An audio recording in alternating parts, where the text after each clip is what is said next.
Hello everyone, welcome to अधिकारी study channel. जैसा कि आपको पता है, एक मैथ्स की 11वीं क्लास की एक सीरीज चला रखी है जिसमें हम जो टॉपिक कर रहे हैं वो टॉपिक का नाम है सेट्स। ये 11वीं क्लास का चैप्टर नंबर फर्स्ट है। इसकी 1.1 और 1.2 एक्सरसाइज हमने करा दी है। आज हम आपको 1.3 एक्सरसाइज करा रहे हैं। तो उससे पहले इसकी कुछ मेन पॉइंट्स हम क्लियर कर लेते हैं।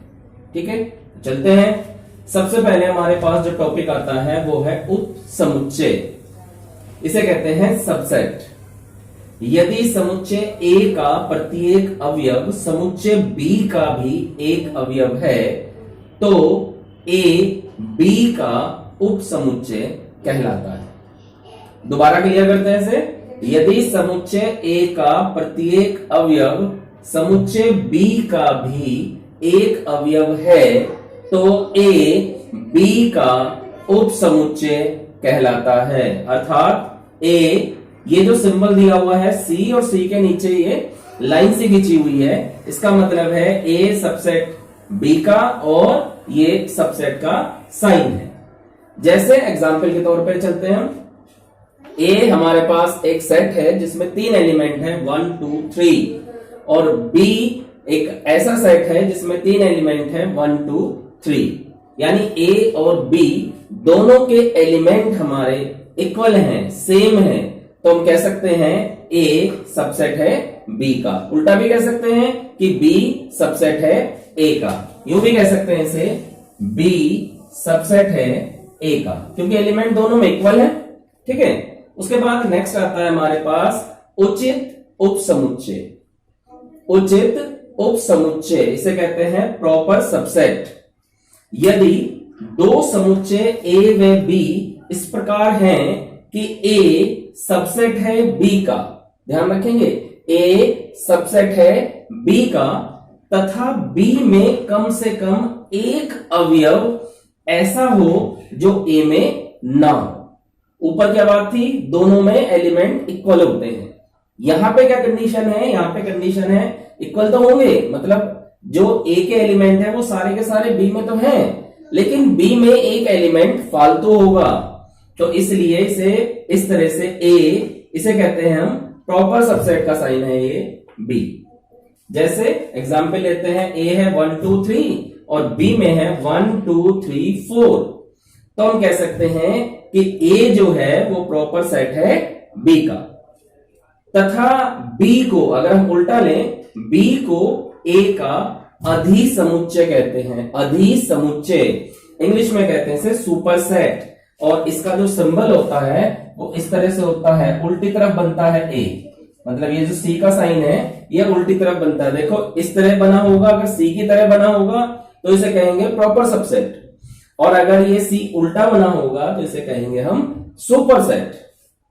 नेक्स्ट आता है सार्वत्रिक समुच्चय, यूनिवर्सल सेट। ऐसा समुच्चय जिसमें सभी के सभी एलिमेंट आ जाएं, यानी कि सारी की सारी चीजें आ जाए। जैसे यूनिवर्सल का मतलब समझते हैं ना, यूनिवर्सल यानी कि ब्रह्मांड, जिसमें सारा कुछ आ जाए, तो वही बात है, यूनिवर्सल सेट भी वही होगा जिसमें सारे एलिमेंट आ जाएंगे। जैसे A हमारा सम संख्याओं का समुच्चय है 2, 4, 6 एंड सो ऑन। B हमारा विषम संख्याओं का समुच्चय है 1, 3, 5 एंड सो ऑन। और अगर हम इसका यूनिवर्सल बनाने लगे तो यूनिवर्सल आ जाएगा आपका 1, 2, 3, 4, 5, 6 एंड सो ऑन, यानी कि सारे के सारे नंबर्स इसके अंदर आ जाएंगे। क्लियर है? ये तीनों बातें क्लियर हो गई, नोट करेंगे। अब अगला पॉइंट आता है हमारे पास घात समुच्चय, यानी कि पावर सेट। समुच्चय A के उपसमुच्चय के संग्रह को A का घात समुच्चय कहते हैं। यानी समुच्चय A के जितने भी उपसमुच्चय हैं, अगर हम उनको एक जगह लिख दें तो उन सभी को हम घात समुच्चय कहते हैं और इसे PA से प्रदर्शित करते हैं। ठीक है। तो अब इसके बाद आता है उपसमुच्चय की टोटल संख्या कितनी होती है। उपसमुच्चय की कुल संख्या जो है ये होती है 2 की पावर n, और उचित उपसमुच्चय की संख्या अगर पूछता है तो वो होगा 2 की पावर n माइनस 2, जहां पर n जो है ये है अवयवों की संख्या, अवयवों की संख्या। ठीक है, अब ऐसे समझ में नहीं आने का, एक एग्जाम्पल से समझते हैं। जैसे उसने हमें एक सेट दिया है जिसमें 3 एलिमेंट हैं A, B और C। हमसे कहा इसके सभी उपसमुच्चय बताइए, उपसमुच्चय बताना है इसके सभी। तो बताते हैं उपसमुच्चय। ध्यान रखेंगे जब भी किसी सेट का आप उपसमुच्चय बताते हैं तो सबसे पहला जो उपसमुच्चय होता है वो होता है आपका 5। क्या होता है? 5। दूसरा, सारे एलिमेंट को आप सिंगल सिंगल एक एक करके लिखेंगे। ध्यान रखेंगे जो 5 होता है वो बिना ब्रैकेट के लिखा जाता है। ये बहुत गलती हो जाती है कि ब्रैकेट में लिख देते हैं, बिना ब्रैकेट के आएगा। और फिर जैसे ए बी सी है, ए अकेला, बी अकेला, सी अकेला, फिर ए बी, फिर बी सी, फिर सी ए, और फिर सारा का सारा ए बी सी। यानी पहले एक एक करके, फिर दो दो करके, और फिर तीन तीन, यानी कि जितने भी हैं वो हो जाएंगे। अगर हम number of element, number of subset पूछे, यानी कि उप समुच्चय की संख्या अगर हमसे पूछ ले तो हमें एक फार्मूला पता है उप समुच्चय की संख्या का, 2 की पावर n, जहां पर n होता है अवयवों की संख्या। अगर इस सवाल में देखें हमारे पास 3 अवयव हैं तो यानी कि हो जाएगा 2 की पावर 3, और 2 की पावर 3 का मतलब हो गया 8। गिनते हैं 1 2 3 4 5 6 7। क्लियर? फिर अगर बात करते हैं उचित उप समुच्चय की संख्या, मैंने इसका फार्मूला लिखवाया था 2 की पावर n माइनस 2, 2 की पावर 3 माइनस 2 यानी कि 8 माइनस 2 यानी कि 6। ध्यान रखेंगे इसमें एक तो फाई नहीं होता, ये वाला जो फाई है नीचे लिख देता, कभी आप इसका कुछ और मतलब समझ लो। एक तो फाई नहीं होता और एक ये अपने आप वाला नहीं होता, यानी एक तो ये अपने आप वाला नहीं होगा और एक ये फाई नहीं होगा, ये दो कट जाएंगे। तो उचित उप समुच्चय की संख्या हो गई 2 की पावर n माइनस 2 यानी 8 माइनस 2 यानी कि 6। ठीक है, कुछ बुक्स में ये 2 की पावर 3 माइनस 1 होता है, यानी ये इसको मना करता है लेकिन 5 को लेता है। तो ये 2 की पावर 3 यानी कि 8 माइनस 1 यानी कि 7, लेकिन जो सही आंसर है वो ये है 2 की पावर 3 माइनस 2 यानी 8 माइनस 2 यानी कि 6। क्लियर? बेसिक कॉन्सेप्ट आपको उम्मीद है समझ में आ गया। अब हम एक्सरसाइज शुरू करते हैं। ठीक है, तो सबसे पहले 1 पॉइंट स्थान में प्रतीक सबसेट या सबसेट नहीं को भरकर सही कथन बताइए। जैसे कि दिया हुआ है यहाँ पे 1 2 3 और यहाँ पे दिया हुआ है 1 2 3 4 5। हमसे कहा है कि बताइए क्या इसका ये सबसेट है। अब आपको मैंने भी बताया था जब सबसेट निकालते हैं तो एक बार तो सब सिंगल सिंगल लिखते हैं, यानी 1 अलग, 2 अलग, 3 अलग, 4 अलग, 5, फिर दो दो लिखेंगे, 1 2 2 3 3 4 4 5, फिर 3 3 करके लिखेंगे, 1 2 3। तो देखो आ गया ना 1 2 3, ये 1 2 3 ही कह रहा है, तो इसका मतलब है ये इसका सबसेट है। यहाँ पे सबसेट का साइन लगा देंगे। ठीक है, एक इसने कहा है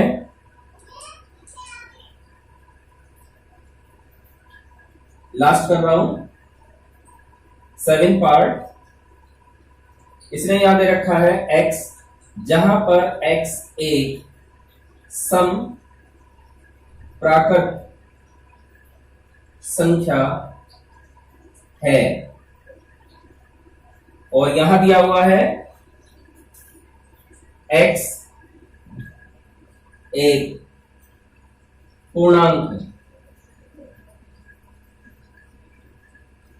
अब देखो पूर्णांक के अंदर तो सारे नंबर्स आ जाते हैं, यानी कि सम विषम दोनों आ जाएंगे, और यहां पे खाली सम की बात कर रहा है, तो इसका मतलब है इसका ये सबसेट है, तो सबसेट है का साइन लगा। क्लियर? चलते हैं सेकंड क्वेश्चन। सेकंड क्वेश्चन में इसने हमें कहा है कि जांचिए कि निम्नलिखित कथन सत्य है या असत्य है। फर्स्ट दे रखा है ए बी, यहां पे साइन दे रखा है सबसेट नहीं है बी सी ए। अब देखिए आप, ये बी सी का मतलब ए बी सी ही है, ये देखो यहां पे ए बी सी है। जब इसके सबसेट निकाले तो क्या इसमें ए बी आया? बिल्कुल आया। यहां पे इसने यही कहा था ए बी जो है इसका सबसेट है, होना चाहिए, लेकिन यहां पे ये मना कर रहा है कि सबसेट नहीं है। तो क्या मतलब हुआ इसका? इसका मतलब हुआ ये लाइन असत्य है। क्लियर? इसके बाद एक और लेते हैं, इसका लेते हैं हम फिफ्थ पार्ट। इसमें बहुत सारे बच्चे गलती करते हैं।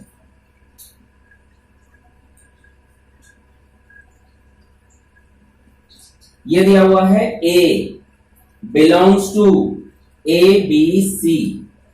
अब बिलोंग्स टू का मतलब है अवयव है, और यहां पे ए है, यानी ये वाला ए इसका अवयव है।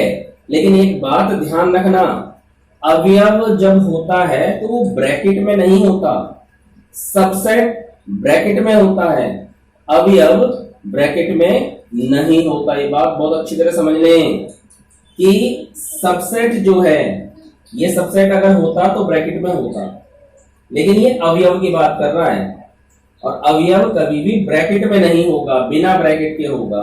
तो इसका मतलब है ये भी बात असत्य है। ठीक है, समझ गए? नोट करें। अब चलते हैं हम थर्ड क्वेश्चन पे। थर्ड क्वेश्चन में इसने हमें दिया है ए बराबर एलिमेंट है 1 2 3 4। ये पूरा का पूरा ब्रैकेट के अंदर जो है ये पूरा एक एलिमेंट है, उस एलिमेंट में ब्रैकेट लगा हुआ है। ध्यान रखना, ये ब्रैकेट जो लगा हुआ है ये एलिमेंट के साथ का ब्रैकेट है, यानी ये साथ चलेगा, और जब आप ब्रैकेट लगाएंगे तो ये एलिमेंट माना जाएगा, ब्रैकेट नहीं माना जाएगा। और 5 है। अब इसने हमें नीचे कुछ बातें कह दी और कहा बताइए सत्य है या असत्य है। जैसे फर्स्ट 3,4 ब्रैकेट लगा हुआ है और सबसेट ऑफ ए। अब मैंने आपको भी थोड़ी देर पहले एक बात बताई थी कि जो सबसेट होता है वो ब्रैकेट में होता है, और जो एलिमेंट होता है यानी कि बिलोंग्स टू होता है वो ब्रैकेट में नहीं होता। अब आप इसे देख के कहोगे हाँ जी ये ब्रैकेट में है और सबसेट है यानी कि सही है। मैं कहूंगा नहीं, ये सही नहीं है, क्योंकि ये ब्रैकेट अपने आप लेके आया, पहले से ही था इसके पास। अगर आपको सबसेट लिखना होगा तो एक ब्रैकेट और लगाना पड़ेगा। भाई ये तो इसके पास अपना पहले से ही है, ठीक है ना, ये तो अपना इसका पहले से ही है, तो हमें एक ब्रैकेट और लगाना पड़ेगा। जैसे सपोज कीजिए कि आपको एक क्वेश्चन करना है, उस क्वेश्चन के लिए प्राइस कहा गया है कि आप अगर क्वेश्चन को सही कर देंगे आपको एक चॉकलेट मिलेगी, और जब आप घर से चले थे तो आपकी मम्मी ने आपको एक चॉकलेट दिया कि स्कूल में जाके खा। अब आप वो चॉकलेट घर वाला तो आपके पास ही है। अब जब आपने क्वेश्चन करा और आपका क्वेश्चन सही हो गया तो टीचर आए आपके पास चॉकलेट देने, लेकिन जब आपके हाथ में चॉकलेट देख के ये कहेंगे चलो भाई तुम्हें तो चॉकलेट मिल गया, ऐसा तो नहीं कहेंगे। टीचर को तो आपको चॉकलेट देना होगा, ठीक है ना, तो आपके पास 2 चॉकलेट हो जाएंगे। सेम वही कंडीशन है कि ये ब्रैकेट इसका पहले से ही है, घर से लेके आया ब्रैकेट ये, और अगर हमें सबसेट के लिए दिखाना है तो एक ब्रैकेट और लगाना पड़ेगा जो कि इसमें नहीं है, तो यानी कि ये असत्य है, फॉल्स है। फिर इसके बाद एक और लेते हैं हम, इसने सेकंड में कहा है 3,4 ब्रैकेट लगा हुआ है बिलोंग्स टू ए। अब देखिए बिलोंग्स टू में मैंने बताया था ब्रैकेट नहीं लगता, लेकिन हमने नहीं लगाया, ये तो इसका अपना पहले से ही है, तो इसका मतलब है ये वाली बात सत्य है। ठीक है, कर लेंगे ना ऐसी। इसके बाद एक और लेते हैं हम 10,5 बिलोंग्स टू ए। अब देखो इसका सबसेट 5 सबसेट ऑफ ए। मैंने आपको क्या बताया था थोड़ी देर पहले जब सबसेट निकाला था कि 5 हमेशा आएगा और बिना ब्रैकेट के आएगा। यहाँ पे बिना ब्रैकेट के है और सबसेट दिखा रहा है, इसका मतलब है ये सत्य है। 11th में इसने 5 लिखा, साथ में ब्रैकेट भी लगा दिया, और कहा सबसेट है। तो देखो ये 5 ब्रैकेट में है, जबकि 5 बिना ब्रैकेट के होना चाहिए सबसेट में, तो इसका मतलब है ये फॉल्स। क्लियर? अब चलते हैं हम फोर्थ क्वेश्चन से। फोर्थ क्वेश्चन वैसे तो मैंने आपको करा ही दिया है, फिर भी सेकंड पार्ट करता हूं उसका। ये दे रखा है हमें ए बी और हमें कहा है इसके सभी उप समुच्चय बताइए। सभी उप समुच्चय। तो मैंने आपको क्या बताया था, सबसे पहला आप 5 लिखेंगे बिना ब्रैकेट का, फिर सिंगल सिंगल ए ब्रैकेट में, बी ब्रैकेट में और फिर ए बी ब्रैकेट। ठीक है, ऐसे ही आप इसके सारे पार्ट कर लेंगे, बड़े आराम से कर लेंगे आप।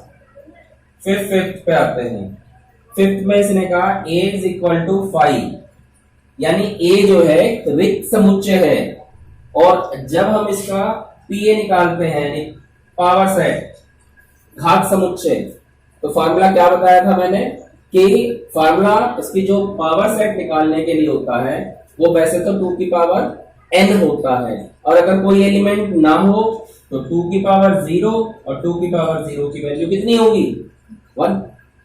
ठीक है, नेक्स्ट चलते हैं हम 6th क्वेश्चन पे। 6 का फर्स्ट पार्ट लेते हैं। फर्स्ट पार्ट में दे रखा a is equal to x, जहां पर x बिलोंग्स टू r और -4 छोटा सॉरी x जो है वो -4 से तो बड़ा है, लेकिन 6 के बराबर भी है और 6 के बराबर भी है और छोटा भी है। ये कह रहा है इसको अंतराल रूप में लिखना है। अब अंतराल रूप क्या होता है, बड़े ध्यान से समझना, बहुत इजी है। आपको क्या करना है, आपको केवल ये वाला हिस्सा चेक करना है। इसमें x के इधर यानी कि जो नंबर के साथ आपका बराबर का साइन ना हो, देखो ये नंबर -4 है, यहाँ पे बराबर का साइन तो नहीं है, और 6 के साथ बराबर का साइन है, तो जिसके साथ बराबर का साइन होगा वहां तो आपको बड़ा ब्रैकेट लगाना है, और जिसके साथ बराबर का साइन नहीं होगा वहां आपको छोटा ब्रैकेट लगाना है। कैसे? ये हो जाएगा -4 छोटा ब्रैकेट लगाया, कॉमा 6 और उसके साथ बड़ा ब्रैकेट। क्लियर? देखो यहां बराबर का साइन नहीं है, केवल स्मॉल है, या ना, -4 स्मॉल है x से, तो छोटा ब्रैकेट लग गया, और यहाँ पे 6 x के इक्वल भी और ग्रेटर भी है, यानी इक्वल और ग्रेटर, इक्वल भी आ गया तो वहां बड़ा ब्रैकेट लग जाएगा। एक और ले लेते हैं इसका ही हम, जैसे कि फोर्थ पार्ट लिया हमने, ये दे रखा है हमें x a बराबर x, जहां पर x बिलोंग्स टू r, और हमें दे रखा है 3 less than equal to x और लेस देन इक्वल टू 4। अब इसका अंतराल रूप क्या होगा? अंतराल रूप क्या होगा? देखो मैंने आपको क्या बताया था, यहां बराबर भी है तो इसलिए बड़ा ब्रैकेट लगाएंगे, कॉमा यहां भी बराबर है तो यहां भी बड़ा ब्रैकेट लगेगा, बस ये आंसर है। क्लियर? इसके बाद चलते हैं हम 7th क्वेश्चन से। 7th इसका उल्टा है, यहां पे अंतराल रूप लिखा हुआ है और आपको समुच्चय निर्माण विधि में लिखना है। समुच्चय निर्माण विधि, तो कैसे लिखेंगे? a बराबर x, जहां पर x belongs to real number और x की वैल्यू -3 से बड़ी है। देखो बराबर का साइन नहीं लगाना आपको क्योंकि छोटा ब्रैकेट है, और यहां भी आप बराबर का साइन नहीं लगाएंगे, 0, बस इस तरह से लिखना। एक और पार्ट कर देता हूं, जैसे कि इसने दे रखा है, इसका फोर्थ पार्ट ही लिया हमने। फोर्थ पार्ट में दे रखा -23,5, छोटा ब्रैकेट लगा हुआ है, तो इसको कैसे लिखेंगे? a is equal to x, जहां पर x belongs to r, -23 less than equal x और लेस 5, क्योंकि यहां छोटा ब्रैकेट है तो खाली लेस लगाया और यहां बड़ा ब्रैकेट है इसलिए लेस और इक्वल दोनों लगाया। क्लियर? 8वें में इसने कहा है निम्नलिखित में से प्रत्येक के लिए आप कौन सा सार्वत्रिक समुच्चय प्रस्तावित करेंगे? समकोण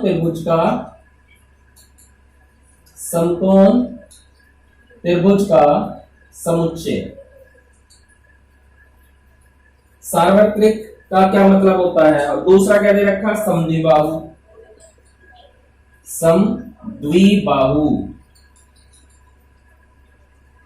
त्रिभुज का समुच्चय। तो मैंने क्या बताया था आपको? मैंने आपको यह बताया था कि सार्वत्रिक समुच्चय का मतलब होता है जिसमें सारे के सारे एलिमेंट आ जाए। तो यानी ऐसा कौन सा समुच्चय आप लिखें जिसमें समकोण त्रिभुज भी आ जाए और समद्विबाहु त्रिभुज भी आ जाए।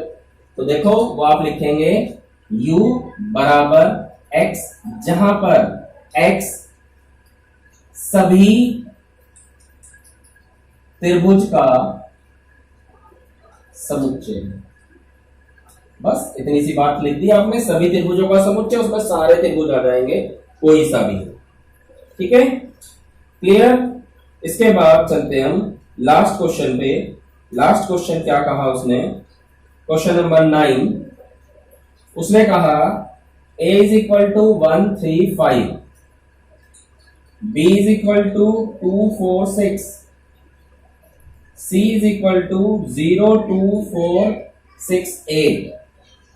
अब ये कह रहा है ए बी सी ऐसा कौन सा समुच्चय बनाए जिसमें ए बी सी तीनों के रूप आ जाए। नीचे कुछ एग्जाम्पल दिए, कुछ वो पॉइंट्स दिए हुए हैं। पहला मैं सारे लिख देता हूं। फर्स्ट दे रखा है इसने 0 1 2 3 4 5 6। सेकंड दे रखा है इसने हमें 5। थर्ड दे रखा है इसने हमें 0 1 2 3 4 5 6 7 8 9 10। और फोर्थ दे रखा है इसने हमें 1 2 3 4 5 6 7 8। अब देखो अगर हम चेक करें कि भाई इसके अंदर ये तीनों आ रहे हैं क्या? भाई 0 भी है, 1 2 3 4 5 6 तक ही है, 8 नहीं आ रहा, ये नहीं हो सकता। ये 5 है तो हो ही नहीं सकता। नीचे वाला देखो इसमें 0 नहीं आ रहा, तो कौन सा बचा? ये बचा। देखो 1 3 5 1 3 5 है, 2 4 6 2 4 6 है, 0 2 4 6 8 0 2 4 6 8 ये। तो इसका मतलब कौन सा आंसर हुआ? ये आंसर। ठीक है, क्लियर है? तो आशा करता हूं आपको एक्सरसाइज बहुत अच्छी तरह समझ में आ गई होगी। ठीक है, और बीच में जो इसके पार्ट्स रह गए हैं वो आप कोशिश करना, वो भी आपका बिल्कुल हो जाएगा। ठीक है, फिर भी अगर कोई दिक्कत हो तो आप कमेंट में क्वेश्चन पूछ सकते हैं। ठीक है, उम्मीद है आपको एक्सरसाइज बहुत अच्छी तरह समझ में आ गई, तो इसे एक लाइक जरूर करें। Thank you.